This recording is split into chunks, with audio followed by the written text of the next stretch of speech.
একজন সঞ্চালক তিনি বলছেন 2 ধর্ষক গ্রেপ্তার হয়েছে। একজন এদেশের অর্থনীতিকে ধর্ষণ করেছে, আর একজন এদেশের আইনকে ধর্ষণ করেছে, যাকে আমরা বলি দরবেশ বাবা। চিন্তা করতে পারে, এদেশের অর্থনীতি, ব্যাংক, পুঁজিবাজার, শেয়ার বাজার সব কেলেঙ্কারির সাথে যিনি জড়িত, এই যে দরবেশ বাবা, শেষে বাঁচার জন্য দাড়ি টাড়ি সেভ করে এমন একটা বেশভূষ ধারণ করেছে। একজন বলছে যদি কারওয়ান বাজারে 10 বছর সবজিও বেচত তাও কেউ চিন্তা নাই যে দরবেশ বাবা। নৈতিক পদস্খলন আমাদের কোথায় গিয়ে দাঁড়িয়েছে? ইতিহাস বলে পৃথিবীর কোন একটা সরকার পতনের পর এমপি, মন্ত্রী, মিনিস্টার, প্রাইম মিনিস্টার সব পালায় গেছে ভয়ে। নৈতিক পদস্খলন কতটা ঘটেছে। এজন্য রাসূল বলছেন, কেউ যদি দায়িত্বশীল হয় আর খেয়ানত করে তাহলে ওর জন্য জান্নাত কি হারাম। কিয়ামতের দিন রশি বাঁধা হবে গলায়, শিকল পরিহার করে দেওয়া হবে।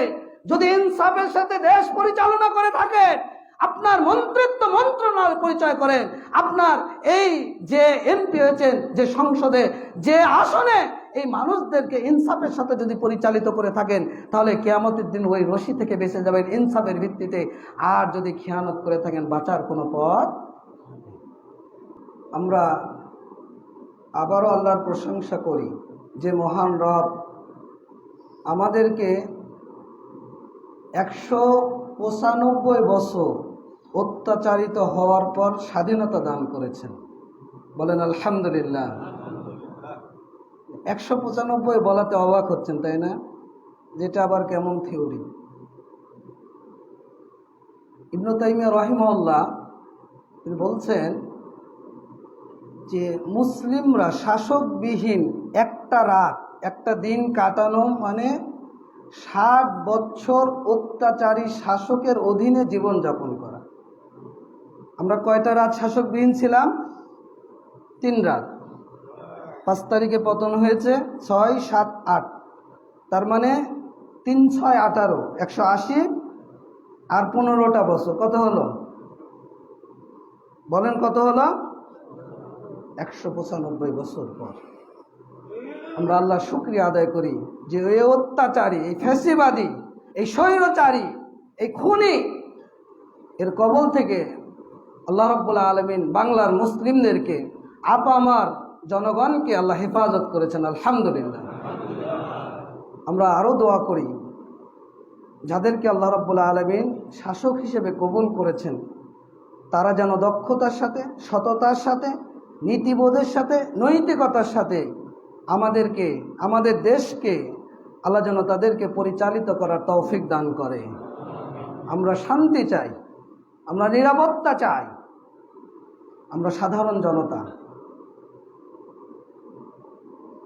সংক্ষিপ্ত পরিসরে জুমার খুতবা বিষয় প্রশাসন ও বিচার, জনগণ এবং শাসকের দায়িত্ব, কর্তব্য।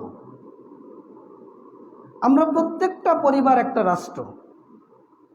পরিবারের প্রধান, তিনি প্রধান দায়িত্বশীল প্রশাসনিক কর্মকর্তা। একটা মসজিদের মুতাওয়াল্লি, তিনি মসজিদের দায়িত্বশীল প্রশাসনিক কর্মকর্তা। আমরা হলো অধীনস্থ।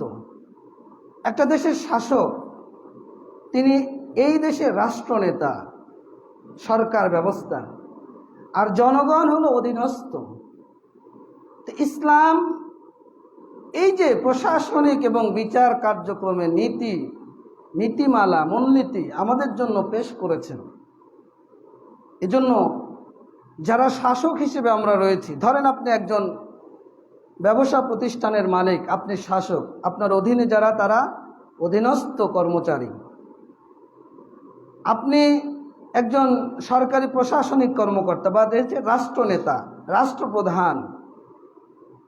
এই যে আপনার দায়িত্বটা কি, আমি জনগণ হিসেবে বা অধীনস্থ হিসেবে আমার দায়িত্বটা কি, এটা জানা খুবই জরুরি। কেন? একটা দেশের শাসক সে দেশের জনগণের নিরাপত্তার জন্য, মৌলিক চাহিদা পূরণ করার জন্য, তাদের অভিযোগ, তাদের যে চাওয়া পাওয়া, এটা পূর্ণ করার জন্য শাসকবিহীন থাকাটা মানে মানুষের জন্য খুবই কঠিন, যেটা আমরা উপলব্ধি করেছি। চুরি, ডাকাতি, ছিনতাই, রাহাজানি, লুটতারাজ, এই 3টা দিনে বাংলাদেশকে আবার 71-এর মতো মেসাকার করেছে এদেশের সন্ত্রাসী মানুষগুলো। নৈরাজ্য, এই সন্ত্রাস, এই লুটতারাজ করে আমার ভাইয়ের, আপনার সম্পদ, ব্যবসা প্রতিষ্ঠানের মাল লুণ্ঠন করে এই 3টা দিন রাত যে মেসাকার অবস্থা এরা এদেশে করেছে, আল্লাহ তাদেরকে সঠিক বুঝ দান করুন। এজন্য শাসক খুবই জরুরি একটা বিষয়। এই শাসন ভাগটা হলো, কেন শাসক প্রয়োজন? শাসক হলো আপনার জন্য, আমার জন্য ঢাল স্বরূপ। রাসূল সাল্লাল্লাহু আলাইহি সাল্লাম বলছেন, ইন্নামাল ইমামু জুন্নাহ, ইমাম হলো ঢাল স্বরূপ, ইউকাতিলু মিন ওরাইহি ওয়া ইত্তাকা বিহি। এই শাসকের মাধ্যমে কি করা হয়? যুদ্ধ করা হয়, এবং তার কারণে, তার মাধ্যমে নিরাপদে থাকা যায়। আমরা 3 দিন নিরাপদ ছিলাম না। এই শাসনভার হলো আমানত, যে আমানতকে রক্ষা করার দায়িত্ব সরকারের, প্রশাসনিক কর্মকর্তাদের। রাসূল সাল্লাল্লাহু আলাইহি সাল্লাম বলছেন যে ওয়া ইন্নাহা আমানাতুন। আবু দার রাদিয়াল্লাহু আনহু আল্লাহ রাসূলকে বললেন যে আমাকে একটা কাজ দেন না। আল্লাহ রাসূল বলছেন যে আবু জার, ইন্নাহা আমানা, এই দায়িত্ব গ্রহণ, এটা আমানত। এই আমানত যদি আপনি খেয়ানত করেন, এই আমানতের যদি যথাযথ দায়িত্ব আপনি পালন না করেন, তাহলে আপনার জন্য এটা হবে লাঞ্ছনার কারণ, অপমানিত হওয়ার কারণ, অপদস্থ হওয়ার কারণ। রাসূল সাল্লাল্লাহু আলাইহি সাল্লাম বলছেন ওয়া ইন্নাহা ইয়াউমাল কিয়ামা খিযুন ওয়া নাদামা, এই আমানত যে রক্ষা করবে না, কিয়ামতের দিন এটা লাঞ্ছনা, অপমানের কারণ হয়ে দাঁড়াবে। দুনিয়াতে তো হবে, আখিরাতেও হবে। এজন্য যারা শাসক হবেন, যারা প্রশাসনিক কর্মকর্তা হবেন, পরিবারের প্রধান, মসজিদের প্রধান, ব্যবসায়িক প্রতিষ্ঠানের প্রধান, বিভিন্ন প্রশাসনিক দায়িত্বশীল, তাদের জন্য, শাসকের জন্য সবচেয়ে যে জরুরি বিষয় সেটি হলো তাকওয়ার সাথে দেশকে পরিচালনা করা, ইনসাফের ভিত্তিতে দেশকে পরিচালনা করা।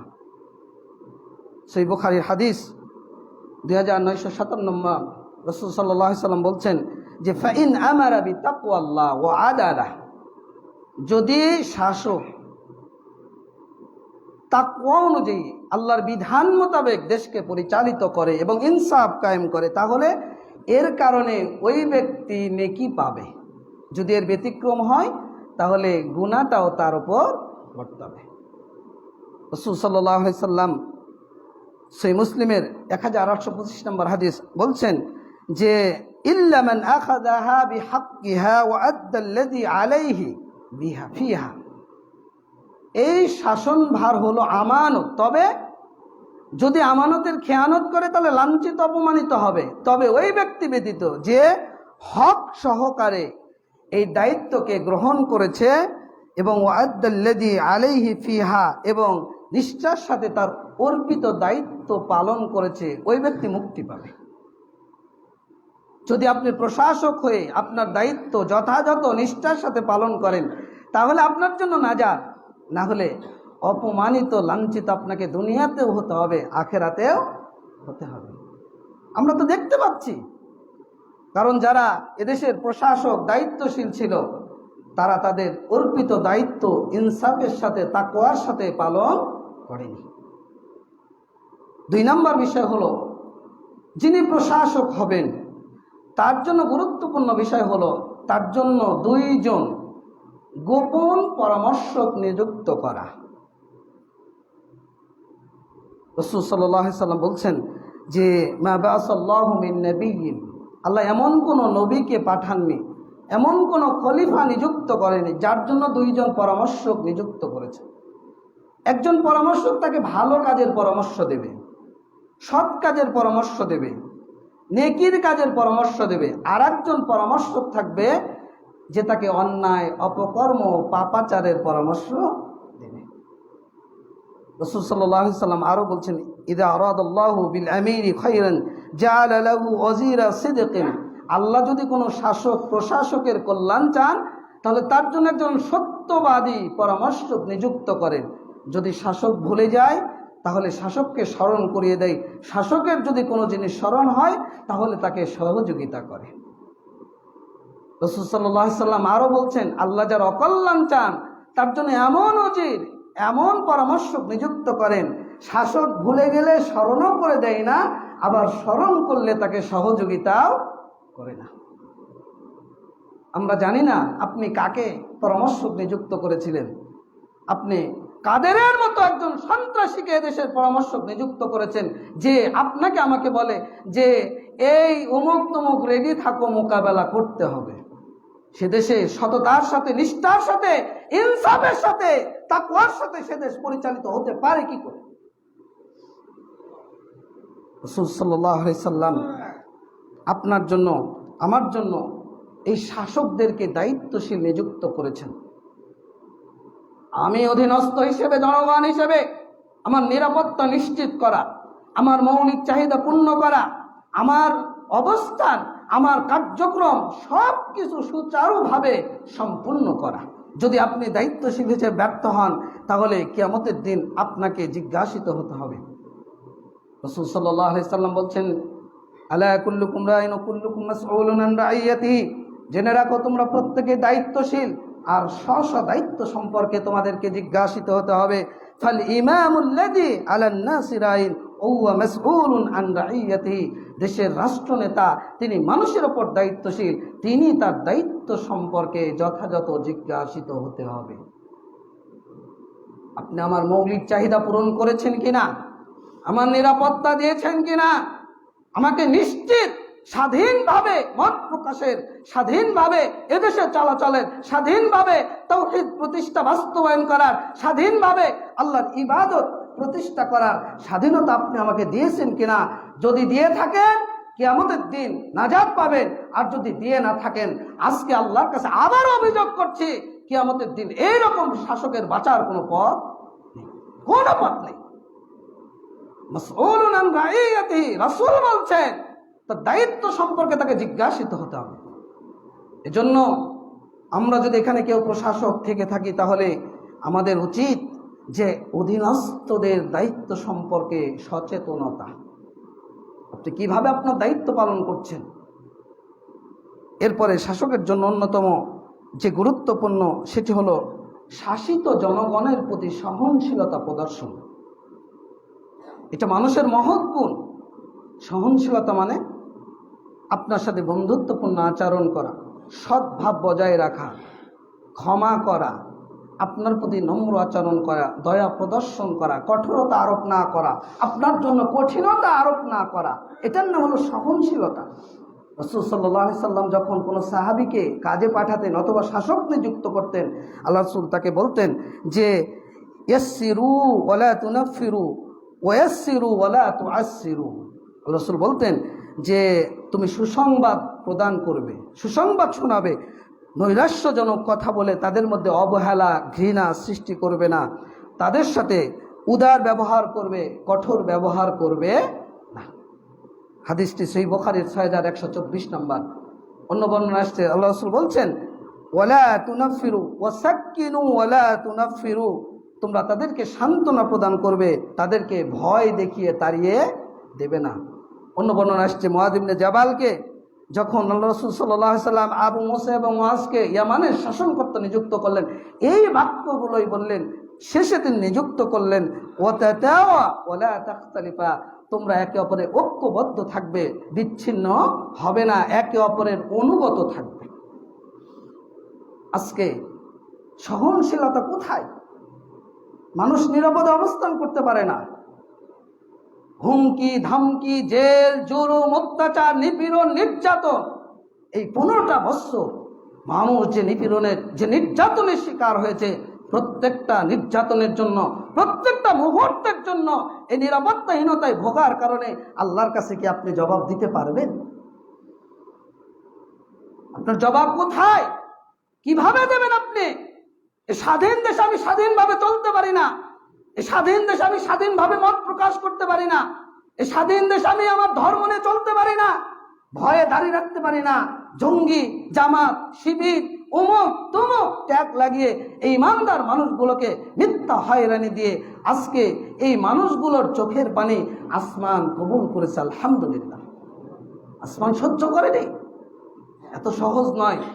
আজও যারা শাসক রয়েছে তাদেরও যদি এই সহনশীলতার পরিপন্থী কোনো কার্যক্রম হয়, আবারও মানুষ যদি ওই জুলুমের শিকার হয়, নির্যাতিত হয়, তাহলে আবারও আল্লাহর আসমান ওই মাজলুম জনতার আর্তনাদ, চোখের পানিকে আল্লাহ কবুল করবেন।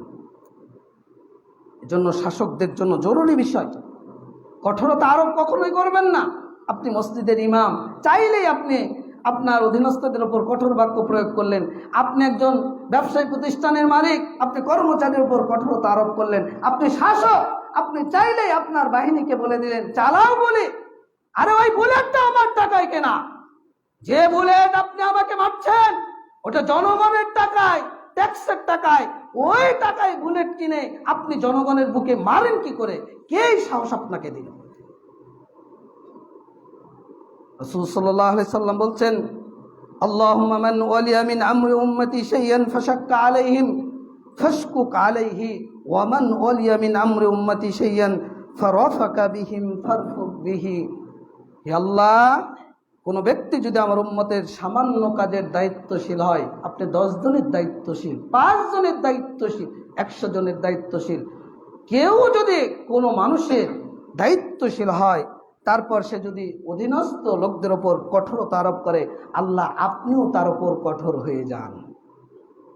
হে আল্লাহ, কোনো ব্যক্তি আমার উম্মতের দায়িত্বশীল হয়, সে যদি তার অধীনস্থদের ওপর নরম হয়, তাহলে আপনিও তার প্রতি নরম হয়ে যান। আপনি কঠোরতা আরোপ করেছিলেন, আল্লাহ আপনার উপর কঠোরতা আরোপ করেছেন। আজকে থাকার জায়গা পাচ্ছে না, কেউ থাকার জায়গা দিচ্ছে না। আল্লাহর কাছে দোয়া করি পৃথিবীতে যেন তার এইভাবে তার অবস্থান শেষ পর্যন্ত যায়, পৃথিবীর কোনো জায়গায় যেন তার ঠাঁই না হয়। বলেন আমিন। এটা মাজলুমের দোয়া, নিপীড়িত মানুষের চোখের বুকের আর্তনাদ, বুক ফাটা কান্না, আল্লাহ যেন তাকে কোথাও জায়গা না দেয়। এই 15টা বছর অত্যাচার করে কত মানুষকে নিপীড়ন করে, নির্যাতন করে ঘর ছাড়া করা হয়েছে, বাড়ি ছাড়া করা হয়েছে। কেন? আমি স্বাধীন দেশের নাগরিক, আপনি শাসক হয়েছেন বলে আপনি আমার উপর নিপীড়ন করবেন, অত্যাচার করবেন, জুলুম করবেন? এজন্য তো রাসূল দোয়া করেছেন। আর রাসূলের দোয়া কবুল হবে না? হবে না? হবে না? হবে না? বদরে রাসূল বাইতুল্লাহ দোয়া করেছিলেন, আল্লাহুম্মা আলাইকা বিকুরাইশ, আল্লাহুম্মা আলাইকা বিকুরাইশ। বদর প্রান্তরে আব্দুল্লাহ ইবনে মাসউদ বলছেন, আমি লাঞ্ছিত অপমানিত অবস্থায় যাদের নাম ধরে ধরে আল্লাহ রাসূল দোয়া করেছিলেন, তাদেরকে বিক্ষিপ্ত লাশ পড়ে থাকতে দেখেছি। 1450 বছর পূর্বে রাসূল দোয়া করেছেন, আল্লাহ যে কঠোরতা আরোপ করে তো তার উপর কঠোর হয়ে যাও, যে নম্র আচরণ করবে আল্লাহ তুমি তার প্রতি দয়া করো। এটা রাসূলের দোয়া। এজন্য কঠোরতা আরোপ করবেন না। জনগণের প্রয়োজন, চাহিদা, অভাব, অভিযোগ শ্রবণ করা। 15টা বছর কাটালাম, সরকারি একজন কর্মকর্তা আমাকে এসে কখনো বলল না যে বাবা কি ভাই তোমার অভিযোগ আছে কিনা, তোমার সমস্যা আছে কিনা, তোমার অভাব আছে কিনা, খেতে পাচ্ছ কিনা। বলেন তো আপনাদের কেউ বলতে পারবে যে আমাকে কেউ বলেছে? কেউ বলতে পারবেন? অথচ একজন শাসকের এটা দায়িত্ব। রাসূল সাল্লাল্লাহু আলাইহি সাল্লাম বলছেন, মান আল্লাহু শাইআন মিন আমরিল মুসলিমিন ফাজতাজাবা দুনা হাজাতিহিম ওয়া খাল্লাতিহিম ওয়া ফাকরিহিম। আল্লাহ যদি কাউকে কোনো মুসলমানের দায়িত্বশীল করেন, আর ওই ব্যক্তি যদি তাদের অভাব, প্রয়োজন, চাহিদা এগুলোতে আড়াল থাকে, দূরে থাকে, তাহলে আল্লাহ রাব্বুল আলামিনও তার চাহিদা, অভাব, অভিযোগ থেকে আল্লাহও দূরে থাকেন।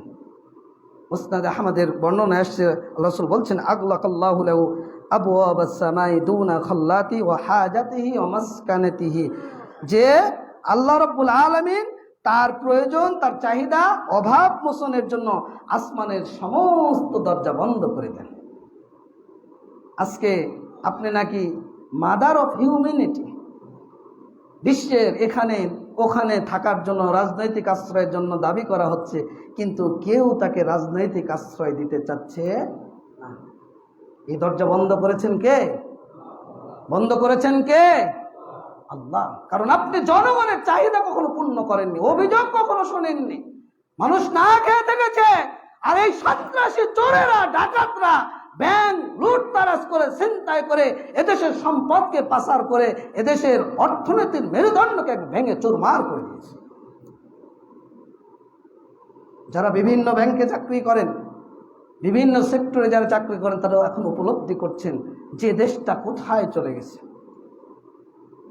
এজন্য শাসকদের এই দায়িত্বগুলো পালন করা জরুরি। এরপরে শাসকের অন্যতম বিষয় হলো জনগণের দোষ ত্রুটি অন্বেষণ না করা।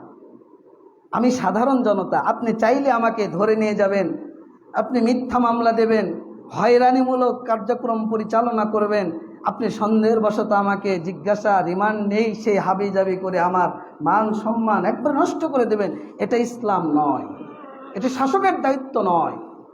রাসূল সাল্লাল্লাহু আলাইহি সাল্লাম বলছেন, ইন্নাল আমিরা ইজাবতাগার রাইবাতা ফিন্নাস আফসাদাহুম। আল্লাহ রাসূল বলছেন, আবু উমামা রাদিয়াল্লাহু আনহু থেকে বর্ণিত, আবু দাউদের 4889 নম্বর হাদিস, যে শাসক যখন জনসাধারণের দোষ ত্রুটি অন্বেষণ করে, তাহলে আফসাদাহুম, তখন তাদেরকে অনিষ্টের দিকে নিয়ে যায়।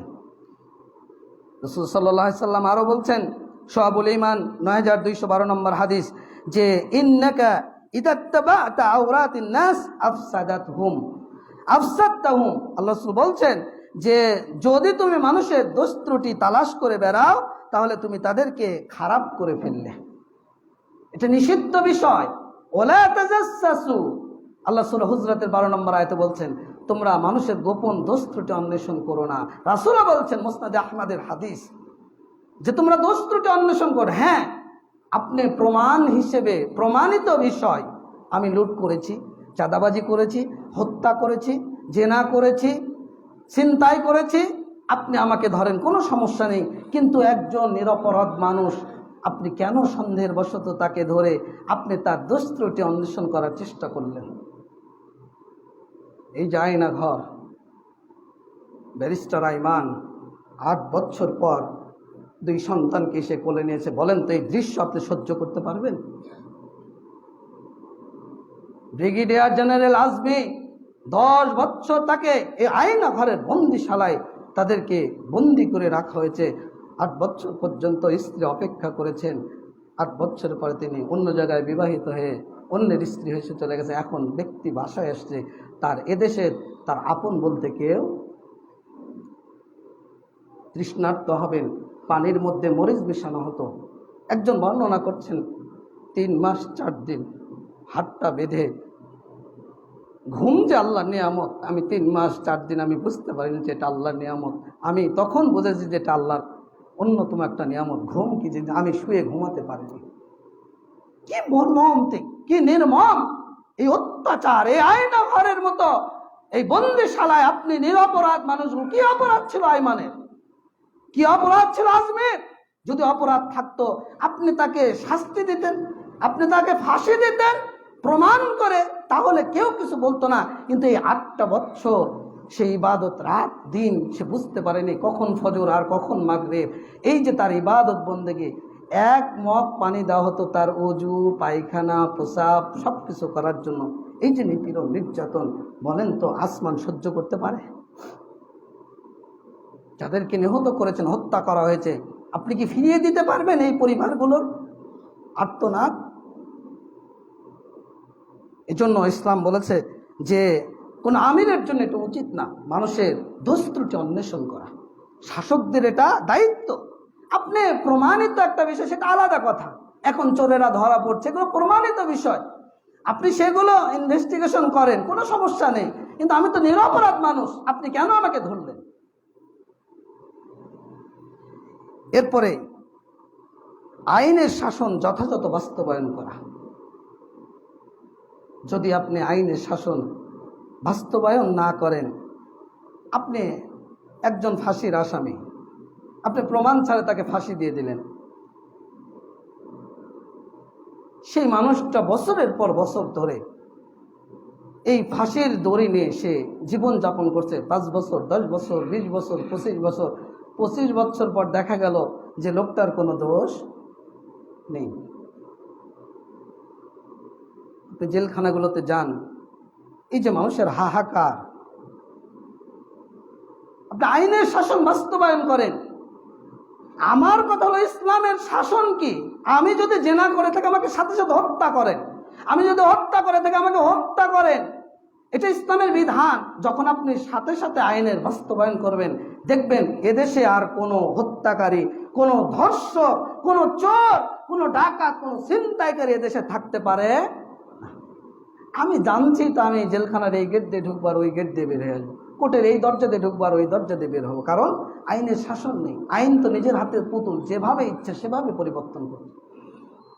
আপনি 20 দিন 25 দিন পার হয়, এই কোটা আন্দোলন, বৈষম্য বিরোধী আন্দোলন, আপনি কোর্টের ওপর নির্ভর করেন যে হাইকোর্টে আমরা আপিল করেছি, আর ভিত্তিতে রায় আসবে, তোমাদের পক্ষেই যাবে, আর আপনি 2 দিনের মধ্যে একটা দলকে নিষিদ্ধ করেন। আমরা বুঝতে পারি না আইন কোথায়। কেন আপনি ওই দিন একদিনের মধ্যে আপনি কোর্টকে নির্দেশ দিতে পারেন না? কেন এই হতাহতের ঘটনা ঘটলো? কেন এত মানুষের রক্ত ঝরলো? বাংলার আনাচে কানাচে এই রক্তের গন্ধ এখনো যায়নি। মুগ্ধর সেই মুগ্ধতা ছড়িয়ে দিয়েছে গোটা পৃথিবীতে। পানি লাগবে, পানি। কি অপরাধ ছিল মুগ্ধর? মা বলছেন যে সন্তান আমাকে খুব জ্বালাতো, যে কোনো সময় আবদার, মা এটা নেবো ওটা নেবো, রাত 1টা নাই 2টা নাই, মা বিকাশে টাকা দাও, কোথায় পাবো? বাধ্য হয়ে ছোটাছুটি করতাম। তো জুতা কিনে দিতাম, জুতা ঠিক রাখতো না, জুতা হারিয়ে ফেলতাম, নতুন জুতা কিনে দিয়েছি। সন্তান আমার বৈষম্য বিরোধী আন্দোলনে গিয়েছে, নিহত হয়েছে, টানা হেঁচড়া হয়েছে, সন্তান আমার ফিরে আসছে। মা বলছেন যে সন্তান তার জীবন চলে গেছে, কিন্তু জুতাটা আমাকে ফেরত দিয়ে চলে গেছে। মায়ের এই ফাটা এই কথা, এই মর্মটা আপনি উপলব্ধি করতে পেরেছেন? কি দোষ ছিল আবু সাইদের? তো বৈষম্য বিরোধী আন্দোলন, যৌক্তিক আন্দোলন। 56% কোটা, 40% দলীয় কোটা, 5% আবেদ আলীর কোটা। এদেশে মেধাবীদের স্থান কোথায়? আপনি একজন আওয়ামী লীগের লোক না হলে আপনার চাকরি হয় না। আপনার 14 গোষ্ঠী গবেষণা করে, ইনভেস্টিগেশন করে, তারপর আপনার চাকরিটা নিশ্চয়তা পাবে। তাহলে মেধাবীর মূল্যায়ন কোথায়? আবু সাইদের তো কোনো দোষ ছিল না। একজন রিক্সা চালক বাবা দুপুরবেলা খাওয়া দাওয়া করে শুয়ে আছে, তো রিক্সা নিয়ে বের হবে, সন্তানও শুয়ে আছে, বাবা বের হয়ে চলে গেছে। সন্তান বাবার চলে যাওয়ার পর বাড়ি থেকে বের হয়েছে, আন্দোলনে যোগদান করেছে, নিহত হয়েছে। রিক্সা চলছে, পিছন থেকে ছাত্র ডাকছে, চাচা চাচা রিক্সাটা নিয়ে আসেন, একটু মেডিকেলে যেতে হবে। রিক্সায় টেনে এসে যখন সন্তানকে তোলা হচ্ছে, দেখা গেল যে রিক্সাওয়ালার নিজের ছেলে নিহত অবস্থায় তাকে রিক্সায়। বলেন তো এই দৃশ্যটা যদি আপনার হতো, আপনার কেমন লাগতো? এজন্য সরকারের দায়িত্ব, আপনি যদি এগুলো যথাযথভাবে, ইসলাম যে দায়িত্বগুলো দিয়েছে, আপনি আমি প্রশাসক হিসেবে যদি যথাযথ দায়িত্ব পালন করি, তাহলে আমি একজন সৎ শাসক, ন্যায়পরায়ণ শাসক। আর যে ব্যক্তি এই শাসন কার্য পরিচালনা করবে, রাসূল বলছেন কিয়ামতের ময়দানে যেই দিন আরশের ছায়া ছাড়া কোনো ছায়া থাকবে না, এই আদেল ন্যায়পরায়ণ শাসককে আল্লাহ রাব্বুল আলামিন আরশের ছায়া দান করবেন। সুবহানাল্লাহ। আল্লাহ রাসূল আরো বলছেন যে ইন্নাল মুকসিতিনা ইনদাল্লাহ আলা মানাবির মিন নূরি আন ইয়ামিনির রহমান, যারা ন্যায়পরায়ণ ইনসাফকারী শাসক প্রশাসক, আল্লাহ তাদেরকে তার ডান পাশে তাদেরকে বসাবেন। সুবহানাল্লাহ। এজন্য যদি আপনি প্রশাসনিক লোক হন, তাহলে ইনসাফের ভিত্তিতে, তাকওয়ার ভিত্তিতে আপনার অধীনস্থদের পরিচালিত করার চেষ্টা করবেন। যদি না করেন, তাহলে আপনি হলেন নিকৃষ্ট শাসক। আপনি হলেন নিকৃষ্ট শাসক। নিকৃষ্ট শাসক কারা? যাদের জন্য আপনি অভিশাপ করেন, তারাও আপনাকে অভিশাপ করে, এরা হলো নিকৃষ্ট শাসক। উত্তম শাসক কারা? যাদের জন্য আমরা দোয়া করি, তারাও আমাদের জন্য দোয়া করে। আল্লাহ রাসূল বলছেন যে খিয়ারু আইম্মাতিকুমুল্লাযীনা তুহিব্বুনাহুম ওয়া ইউহিব্বুনাকুম ওয়া ইউসাল্লুনা আলাইকুম ওয়া তুসাল্লুনা আলাইহিম। উত্তম শাসক তারাই যাদের জন্য তোমরা দোয়া করো, তারাও তোমাদের জন্য দোয়া করে, তারা তোমাদেরকে ভালোবাসে, তোমরাও তাদেরকে ভালোবাসো।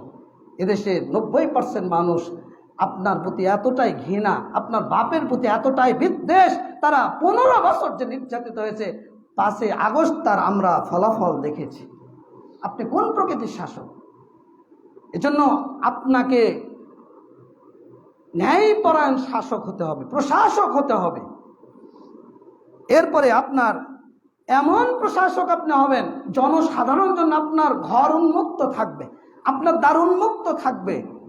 আমি যেন আমার অভিযোগটা আপনার কাছে পেশ করতে পারি, কি ভাই, কি চাচা, কি দুলা ভাই, আমার এই সমস্যা, আমি এই সমস্যার মধ্যে আছি। আমাদের কোথায় সেই সুযোগ? হয়রানি, নির্যাতন, নিষ্পেষণ সহ্য করতে করতে কারো জুতার তলা কতটুকু ক্ষয় হয়েছে আমরা নিজেরাই জানি। কেন? স্বাধীন দেশে বসবাস করি। আল্লাহ তো এই জন্য আপনাকে দায়িত্বশীল নিয়োগ করেনি।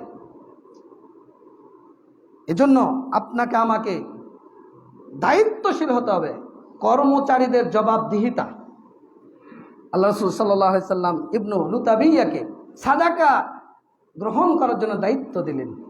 তো তিনি এসে বলছেন, আল্লাহ রাসূল, এটা সাদাকার, এটা আমার উপর ঢুক। আল্লাহ রাসূল রাগান্বিত হলেন যে তুমি তোমার বাড়িতে থাকা অবস্থায় কেন তোমার উপঢৌকনটা আসলো না কেন? আজকে আপনি যাদেরকে দায়িত্বশীল নিয়োগ করেছেন, প্রশাসনিক কর্মকর্তা থেকে শুরু করে মন্ত্রী, এমপি, চেয়ারম্যান, মেম্বার, সচ্চর সন্ত্রাসী। স্বরাষ্ট্রমন্ত্রী 1,05,000 টাকা একজন মন্ত্রীর বেতন। তিনি 15 বছর দায়িত্ব পালন করেছেন, 15 সাল থেকে 24 সাল পর্যন্ত 14 বছর। তার সর্বসাকুল্যে বেতন দিয়ে তার টাকার পরিমাণ হলো 11 কোটি প্লাস, 11 কোটি 3 লক্ষ। এই স্বরাষ্ট্রমন্ত্রী এক কারওয়ান বাজার থেকে দৈনিক চাঁদা যেত তার বাড়িতে 1.5 কোটি টাকা। চিন্তা করতে পারেন এটা কোন দেশে বসবাস করি আমরা? পুলিশের আইজির বেতন 78,000 টাকা। বেনজিরের সারা জীবনের পুলিশের ইনকাম যদি আমরা হিসাব করি তাহলে 1,84,00,000 প্লাস, 2 কোটি ধরলাম। তার একটা ফ্ল্যাটের দাম 2 কোটি। একবারে প্রধানমন্ত্রী থেকে শুরু করে প্রশাসনিক যত পর্যায়ে রয়েছে। আর এ দেশের প্রধানমন্ত্রীর সর্বনিম্ন কর্মচারী পানি জাহাঙ্গীর, একজন পিয়ন, পানি দিত গণভবনে। সে যদি 400 কোটি টাকার মালিক হয়, এদেশের অবস্থা কোথায়? এবার চিন্তা করেন। এই যে শাসক হয়েছেন, শাসক আমরা যারা হচ্ছি, তারা যদি আমাদের দায়িত্ব নিষ্ঠার সাথে পালন না করতে পারি, তাহলে আমরা হলাম জালেম। আল্লাহ রাসূল বলছেন, ইন্না শাররার রিআই আল হুতামা, যে নিকৃষ্ট দায়িত্বশীল হচ্ছে ওই ব্যক্তি যে অধীনস্থ জনগণের প্রতি অত্যাচার করে। অত্যাচার মানে লাঠিটা থাকার জায়গায় এখান থেকে যদি এখানে রাখেন, এটাই হলো জুলুম। রাসূল সাল্লাল্লাহু আলাইহি সাল্লাম বলছেন, মা মিন ওয়ালিন ইয়ালা রাইয়াতান মিনাল মুসলিমিন ফায়ামুতু ওয়া গাশুন লাহু ইল্লা হারামাল্লাহু আলাইহিল জান্নাহ। আল্লাহ যদি কোন মুসলিমের দায়িত্ব গ্রহণের জন্য কাউকে নিযুক্ত করেন, আর এই দায়িত্ব গ্রহণের পর যদি কেউ আত্মসাৎ করে মারা যায়, তাহলে তার জন্য জান্নাত হারাম করে দেবেন। কি করে দেবেন? জান্নাত হারাম করে দেবেন। এই যে গত 2 দিন আগে একজন সঞ্চালক, তিনি বলছেন 2 ধর্ষক গ্রেপ্তার হয়েছে। একজন এদেশের অর্থনীতিকে ধর্ষণ করেছে, আর একজন এদেশের আইনকে ধর্ষণ করেছে, যাকে আমরা বলি দরবেশ বাবা। চিন্তা করতে পারে, এদেশের অর্থনীতি, ব্যাংক, পুঁজিবাজার, শেয়ার বাজার, সব কেলেঙ্কারির সাথে যিনি জড়িত, এই যে দরবেশ বাবা, শেষে বাঁচার জন্য দাড়ি টাড়ি সেভ করে এমন একটা বেশভূষ ধারণ করেছে। একজন বলছে যদি কারওয়ান বাজারে 10 বছর সবজিও বেচত, তাও কেউ চিন্তা নাই যে দরবেশ বাবা। নৈতিক পদস্খলন আমাদের কোথায় গিয়ে দাঁড়িয়েছে? ইতিহাস বলে পৃথিবীর কোন একটা সরকার পতনের পর এমপি, মন্ত্রী, মিনিস্টার, প্রাইম মিনিস্টার সব পালায় গেছে ভয়। নৈতিক পদস্খলন কতটা ঘটেছে। এজন্য রাসূল বলছেন, কেউ যদি দায়িত্বশীল হয় আর খেয়ানত করে, তাহলে ওর জন্য জান্নাত কি? হারাম। কিয়ামতের দিন রশি বাঁধা হবে গলায়, শিকল পরিহার করে দেওয়া হবে। যদি ইনসাফের সাথে দেশ পরিচালনা করে থাকে, আপনার মন্ত্রিত্ব মন্ত্রণালয় পরিচয় করেন, আপনার এই যে এমপি হয়েছেন, যে সংসদে, যে আসনে, এই মানুষদেরকে ইনসাফের সাথে যদি পরিচালিত করে থাকেন, তাহলে কিয়ামতের দিন ওই রশি থেকে বেঁচে যাবেন ইনসাফের ভিত্তিতে। আর যদি খেয়ানত করে থাকেন, বাঁচার কোনো পথ নেই। এজন্য যারা শাসক, তারা হিসাব করবেন। এরপরে জনগণ হিসেবে আমাদের দায়িত্ব কি? আমরা জনগণ অধীনস্থ, আমাদের দায়িত্ব ইসলাম কি দায়িত্ব দিয়েছে? সহিহ বুখারীর কিতাবুল ইমারা, কিতাবুল আহকাম খুলুন, সহিহ মুসলিমের কিতাবুল ইমারা খুলুন, দেখেন আল্লাহ কি বলেছে, কি বিধান দিয়েছে। প্রথম দায়িত্ব হলো খলিফা বা শাসক নির্বাচন করা। অবশ্যই পুরুষ হতে হবে। আলহামদুলিল্লাহ বলেন, আবারও আলহামদুলিল্লাহ। আল্লাহ নারীর নেতৃত্ব থেকে আমাদেরকে হেফাজত করেছেন। আল্লাহ রাসূল বলছেন, যারা তাদের নেতৃত্বে নারীকে বসালো ওরা কোনোদিন সফল হতে পারবে। আমরা সফল হব কি করে? পুরুষ মানুষ আর নারীর ছায়ার মধ্যে আর আসলের মধ্যে ঢুকে যাচ্ছেন। বিবেক জাগ্রত হবে কবে? মনুষ্যত্ব তৈরি হবে কবে? নীতিবোধ তৈরি হবে কবে আমাদের? যেটা রাসূল হারাম করে দিয়েছেন, লা তাসআলিল ইমারা, তুমি ইমারত চেয়ে নিও না। যে ইমারত চাইবে, যে নেতৃত্বের আসনে বসতে চাইবে, একে আপনারা নেতা নিযুক্ত করবেন না। কারণ যে চেয়ে নেয়, এটা দায়িত্ব তার উপরে চলে আসে। আর যে আল্লাহর পক্ষ থেকে দায়িত্ব পায়, আল্লাহ তার পথকে সহজ করে দেয়। সুবহানাল্লাহ। এই যে সরকার ব্যবস্থা, এরা কেউ দায়িত্ব চেয়ে নেয়নি। বাংলার জনগণ, ছাত্র সমাজ তাদেরকে নির্বাচন করেছে। এজন্য আমরা আশাবাদী যে আল্লাহ এই পরিষদের মাধ্যমে আল্লাহ আমাদের দেশের কল্যাণ সাধন করবেন ইনশাআল্লাহ। এতে কোনো সন্দেহ নেই। একটু সাময়িক অর্থনীতির মেরুদণ্ড একবারে ভেঙে দিয়েছে। এই জন্য নেতা নির্বাচনের ক্ষেত্রে কয়েকটা জিনিস, কয়েকটা গুণাবলী দেখবেন। আল্লাহ বলছেন হুকমান ওয়া ইলমান, বিচার শক্তি সম্পন্ন, তার জ্ঞান থাকতে হবে, জ্ঞানবান। এরপরে আল্লাহ বলছেন আল কাবিয়ুল আমিন, শক্তিশালী বিশ্বস্ত। কয়টা হলো? 4টা। এরপরে আকিলুন, বুদ্ধিমান। ওই যে জায়েদকে যখন কোরআন সংকলনের দায়িত্ব দিলেন, আবু বকর বললেন যে ইন্নাকা রাজুলুন শাবুন আকিলুন, তুমি বুদ্ধিমান যুবক, তুমিই পারবে, তুমিই পারবে এই কাজ। এরপরে ওমর ইবনে আব্দুল আজিজ 5টি গুণের কথা বলেছেন: বুদ্ধিমান, ধৈর্যশীল, পুত পবিত্র চরিত্রের অধিকারী, দৃঢ়প্রত্যয়ী, জ্ঞানী, জ্ঞানীর অনুসন্ধানকারী। আমরা যাদেরকে নেতা বানিয়েছি বলেন তো কারো মধ্যে এই গুণ আছে? সব তো চোর, বাটপার, সন্ত্রাস। এদেশের জনগণের রক্ত চুষে চুষে খেয়ে আজকে দেখেন জনগণ চাটছে, আপনি নেতার অনুসরণ করছেন, দুনিয়ার সামান্য লোভের আশায় মার খাচ্ছেন, আর আপনার নেতা দেশের সব টাকা বস্তাবন্দি করে বিদেশে বিলেতে আরাম আয়েশে জীবনযাপন করছে। বিবেক জাগ্রত হবে কবে? আপনি কোন নেতার পেছনে ছুটছেন? রাসূল সাল্লাল্লাহু আলাইহি সাল্লাম বলছেন শাসকের আনুগত্য করা। আপনার যে শাসক হবে তার আনুগত্য আপনাকে করতে হবে, সে যদি হাবশী গোলামও হয়। এটা ইসলামের নীতি। আনুগত্যের সীমাটা কতটুকু? আল্লাহ রাসূল বলছেন যে মা লাম ইউমার বিমাসিয়াতিন, যতক্ষণ অন্যায় নির্দেশ না দেয়। ফাইদা উমিরা বিমাসিয়াতিন, যখন অন্যায়ের আদেশ দেবে ফালা সামা ওয়ালা তাআত, আনুগত্য চলবে না, কথা শোনাও যাবে না। প্রশাসনিক নেতৃবৃন্দ, পুলিশ, বিডিআর, র‍্যাব, আপনাদেরকে বলবো যদি এখানে কেউ থেকে থাকেন, আপনি গুলিটা কেন চালালেন? আপনি আল্লাহর মাসিয়াতের বিরুদ্ধে গুলি চালাতে পারেন না, এটা আল্লাহ হারাম করেছে। 3টা ছাড়া বৈধভাবে অবৈধভাবে আপনি হত্যা করতে পারেন না। জেনা করেছে, হত্যা করেছে, মুরতাদ হয়েছে, আপনি কেন গুলিটা চালালেন? এরপর আপনার আমার দায়িত্ব হলো শাসককে অপমান এবং তিরস্কার না করা। যে আপনার শাসক হোক, কখনো অপমান করবেন না। আব্দুল্লাহ ইবনে ওমর মেম্বরে বসে আছেন, একটা কাপড় পরে আছেন। তো একজন ব্যক্তি বলছে যে এই কাপড়টা হলো ফাসেকের কাপড়, ফাসেকের পোশাক। তখন পাশে সাহাবী বসেছেন, তিনি বলছেন মান আহানা সুলতানাল্লাহি ফিল আরদি আহানাহুল্লাহ, কেউ যদি কারো তার সুলতানকে অপমান করে তাহলে আল্লাহও তাকে অপমান করেন। হাদিসটি তিরমিজিতে এসেছে 2224। এরপর আপনার আমার দায়িত্ব হলো রাষ্ট্রের সকল দায়িত্ব যথাযথ পালন করা। শুধু প্রশাসকই পালন করবেন এমন নয়। আমি অধীনস্থ জনগণ, আপনার সম্পদ আমার কাছে নিরাপদ, সরকারের সম্পদ আমার কাছে নিরাপদ, ভাইয়ের সম্পদ আমার কাছে নিরাপদ। রাসূল বলছেন যে ওয়া মাসউলুন আন রাইয়াত ওয়া কুল্লুহুম মাসউলুন ওয়ার রাজুলু রাইন আলা মালি সাইয়্যিদিহি, আমি ব্যক্তি আমার মালিকের মালের দায়িত্বশীল। আপনি এই 3 দিন অরাজকতা করলেন কেন? আপনি কেন চুরি করলেন? কেন সন্ত্রাসী করলেন? কেন লুটতরাজ করলেন? এরপরে আপনার আমার দায়িত্ব হলো অত্যাচারী শাসকের সামনে সত্য কথা বলা। এটাই সবচেয়ে বড় জিহাদ। হক কথা আপনাকে বলতে হবে। এরপরে নির্বোধ শাসকের নেতৃত্ব থেকে নিজেকে গুটিয়ে নেওয়া। যদি আপনার শাসক, আপনার নেতা যদি নির্বোধ হয়, আপনাকে মিথ্যা বলতে বাধ্য করে, অন্যায় করতে বাধ্য করে, তাহলে সেখান থেকে নিজেকে গুটিয়ে নেন। কারণ রাসূল বলছেন, যে ব্যক্তি নির্বোধ শাসককে সহযোগিতা করে, জালেমকে সহযোগিতা করে, হাউজে কাউসারের পানি সে পাবে না। সে আমার সাথী নয়, আমিও তার সাথী নয়। সে আমার অন্তর্ভুক্ত নয়, সেও আমার অন্তর্ভুক্ত নয়। হাদিসটি এসেছে তিরমিজিতে 614 নম্বর।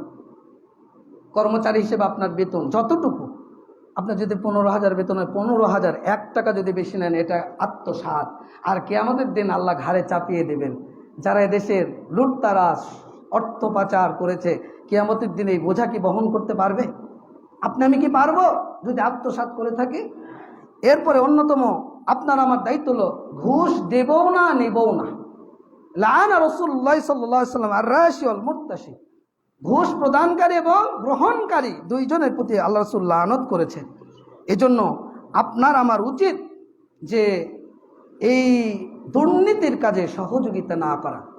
ঐক্যবদ্ধ হন, হকের পক্ষে সোচ্চার হন, কণ্ঠকে বের করেন, আওয়াজ তুলুন দুর্নীতির বিরুদ্ধে, বৈষম্যের বিরুদ্ধে, অনাচারের বিরুদ্ধে, সন্ত্রাসের বিরুদ্ধে, চাঁদাবাজের বিরুদ্ধে। এদেশে যদি চাঁদাবাজ বন্ধ করা যায়, 80% থেকে 90% মানুষ রাজনীতি ছেড়ে দেবে। কেন জানেন? ফুটপাতের দোকান থেকে প্রতিদিন চাঁদা পায় 3,000 টাকা, ভ্যান রিক্সা থেকে প্রতিদিন চাঁদা পায় এত টাকা।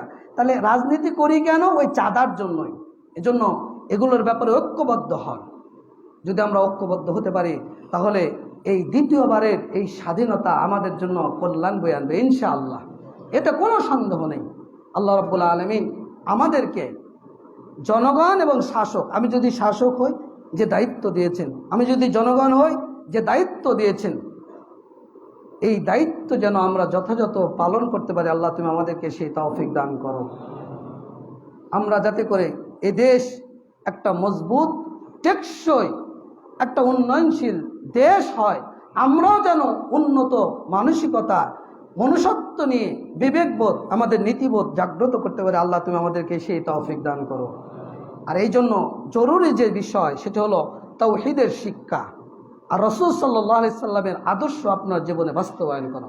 লাকাদ কানা লাকুম ফি রাসূলিল্লাহি উসওয়াতুন হাসানা। এই দুইটা ছাড়া পৃথিবীতে টেকসই মজবুত রাষ্ট্র তৈরি হবে না, মজবুত ঈমান দীপ্ত মানুষও তৈরি হবে না। এজন্য আপনাদের প্রতি উদাত্ত আহ্বান জানাবো, ঈমানকে মজবুত করুন, তাওহীদের জ্ঞান অর্জন করুন, আর নবী মুহাম্মদ সাল্লাল্লাহু আলাইহি সাল্লামের আদর্শ অনুসরণ করুন। তার আদর্শের মধ্যেই রয়েছে মুক্তি। লিমান কানা ইয়ারজুল্লাহ ওয়াল ইয়াউমাল আখিরা। কাদের জন্য? যারা আল্লাহর সাক্ষাৎ পেতে চায়, কিয়ামতের সাক্ষাৎ পেতে চায়। আল্লাহ রাব্বুল আলামিন তাওহীদের জ্ঞান অর্জন করে নবীর আদর্শকে আমাদের সার্বিক জীবনে বাস্তবায়ন করার তৌফিক দান করুন। আমিন। বারাকাল্লাহু লানা ওয়া লাকুম ফিল কুরআন।